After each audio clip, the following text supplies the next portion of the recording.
ગુજરાતનો આવાજ।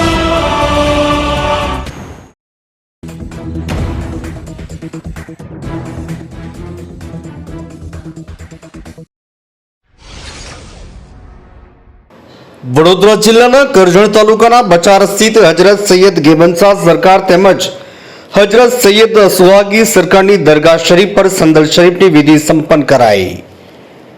વડોદરાના કરજણ તાલુકાના બચાર ગામમાં આવેલી હજરત સૈયદ ગેબનશાહ સરકાર તેમજ હજરત સૈયદ સુહાગી સરકારની દરગાહ શરીફ પર તેઓના અનુયાયીઓની હાજરીમાં સંદલ શરીફની વિધિ સંપન્ન કરાઈ હતી।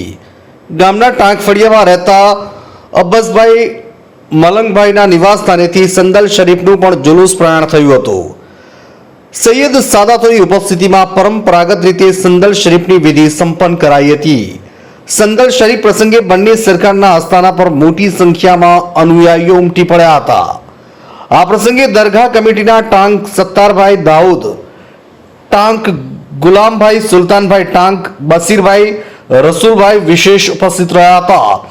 જે જુલુસ સલાતો સલામના પઠન સાથે ગામના વિવિધ વિસ્તારોમાંથી પસાર થઈ દરગાહ શરીફ પર પહોંચ્યું હતું। સૈયદ સાદાત સાહેબો તેમજ દરગાહ શરીફના સંચાલકોના હસ્તે સંદલ શરીફની વિધિ સંપન્ન કરાઈ હતી। સૈયદ સાદાતો તેમજ દરગાહ શરીફના સંચાલકોના હસ્તે દરગાહ શરીફ પર ફૂલ, ચાદર અને ગિલાફ અર્પણ કરાયા હતા। ઉપસ્થિત અકીદમંદોએ દરગાહ શરીફ પર ફૂલ, ચાદર તેમજ ગિલાફ અર્પણ કરી ધન્યતા અનુભવી હતી। અંતમાં દુઆ અને સલાતો સલામના પઠન સાથે કાર્યક્રમનું સમાપન કરાયું હતું। માજથી મોહસિન કારાનો રિપોર્ટ।